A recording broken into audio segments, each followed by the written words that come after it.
po nakakakilala sa akin, excuse me, ako po si Maria Cristina Jurado, aka Janice Jurado po.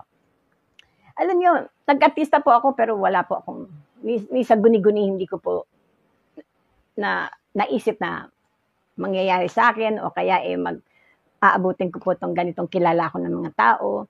Unang-una pong pinasasalamatan ko siyempre ang ating Panginoong Hesukristo, ang ating Panginoon Diyos na nagbigay sa akin ng pangalawang pagkakataon na bumalik sa pelikula at binigyan pa rin pa niya ako ng ilang beses at ilang pagkakataon para mabuhay. Sa dami po ng dinanas kong sakit, sa dami po ng dinanas kong cancer, pinagkalooban pa rin po niya ako ng pagkakataon na mabuhay uli at para lumaban po.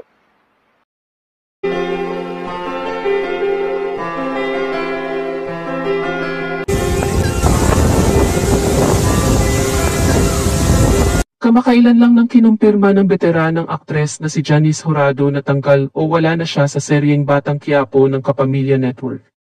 Naging usap-usapan ito sa social media, lalo na nang marami ang nagulat sa mga post ng veteranang aktres sa Facebook.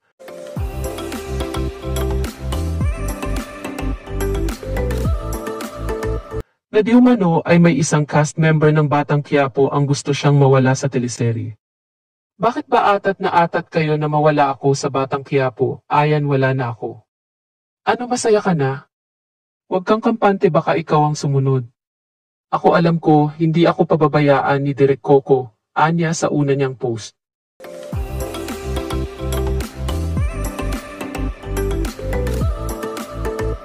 Sumunod niyang post ay, isa sa cast ng Batang Quiapo, ang atat na maalis ako, ngayon masaya ka na.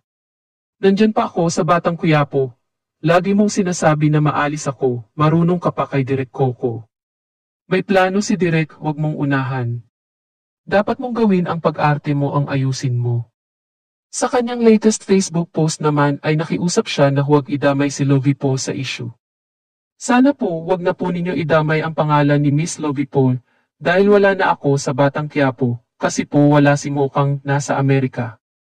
Wala na po ang eksena sa club, pagdating po niya, at gusto pa ni Direk Coco na ibalik si Mama Janet, pasalamat na lang tayo.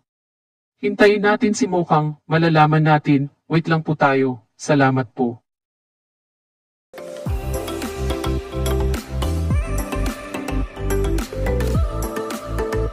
Mukhang hindi nga si Lovie ang tinutukoy ni Janice na gusto siyang mawala dahil base sa kanyang reply sa mga comment sa kanyang post, mukhang lalaki ang tinutukoy ng aktres na gusto siyang mawala sa serye.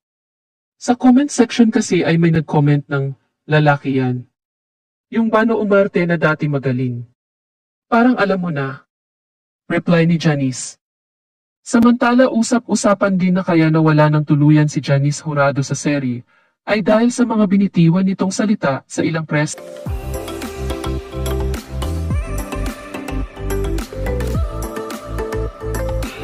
Nag-umano ay nakarelasyon niya ang yumaong si Daking Fernando Poe Jr. at nagbigay pa ito ng ilang detalye sa kung paano sila nagkikita noon at nagmamahalan. Kayo, ano sa tingin nyo? Thank you for watching and please don't forget to subscribe.